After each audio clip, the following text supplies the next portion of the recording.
വീടിനടുത്തുള്ള വലിയ നാവൽ മരത്തിന്റെ താഴെ നിന്നൊരു കുറുക്കൻ കേൾക്കുന്നുണ്ടായിരുന്നു. അമ്മയാണ് പോയി കുറച്ചു നേരം കഴിഞ്ഞിട്ട് കുറുക്കൻ വരുന്ന പാടി. പൊന്നാര മക്കളെ തലവീർത്ത മക്കളെ പുല്ലിൽ കളിക്കുന്നൊരമ്മതൻ പൂക്കളെ സാക്ഷായിടുക്കുവിൻ വാതിൽ തുറക്കുവിൻ സാക്ഷാജനനിയെ ഉള്ളിൽ കയറ്റുവിൻ. അത് കേട്ടതും കുഞ്ഞുങ്ങൾ സാക്ഷനിക്ക് വാതിൽ തുറന്നു. കുറുക്കനെ കണ്ടതും കുഞ്ഞുങ്ങൾ ചിതറിയോടാൻ തുടങ്ങി.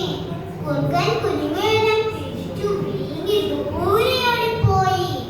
കുറച്ചു നേരം കഴിഞ്ഞപ്പോൾ കൈ നിറയെ പലഹാരങ്ങളുമായി അമ്മ തിരിച്ചെത്തി. എന്നിട്ട് ഈ പാട്ട് പാടി.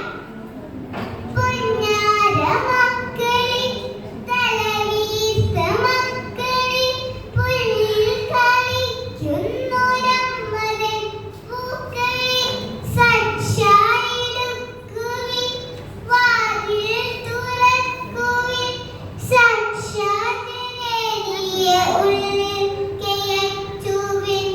വാതിൽ തുറന്നില്ല. അമ്മയോട് വാതിലിൽ മുട്ടി. വാതിൽ തുറന്നു. അമ്മയോട് കുറുക്കന്റെ കളിപ്പാട്ടങ്ങൾ കണ്ടു. കാരണം നാവൽ മരത്തിന്റെ താഴെ നിറയെ ചളിയാണ്. കുറുക്കൻ അതിൽ ചവിട്ടിയാണ് അകത്ത് കയറിയത്. അതുകൊണ്ട് കുറുക്കന്റെ കളിപ്പാട്ടങ്ങൾ അവിടെ പതിഞ്ഞിട്ടുണ്ടായിരുന്നു. അമ്മയോട് മനസ്സിലായി തന്നെ കുഞ്ഞുങ്ങളെ പിടിച്ചത് കുറുക്കനാണെന്ന്. അമ്മയോട് കുറുക്കൻ കളിപ്പാട്ടങ്ങൾ പിന്തുടർന്ന് കുറുക്കൻ നിൽക്കുന്ന സ്ഥലത്തെത്തി. അമ്മയോടെ കണ്ടതും കുറുക്കനോടാൻ തുടങ്ങി. അമ്മയോട് ഓടി വന്ന് കുറുക്കന്റെ വയറിൽ കുത്തി. കുറുക്കന്റെ വയർ പൊളിഞ്ഞു. കുഞ്ഞുങ്ങൾ പുറത്തു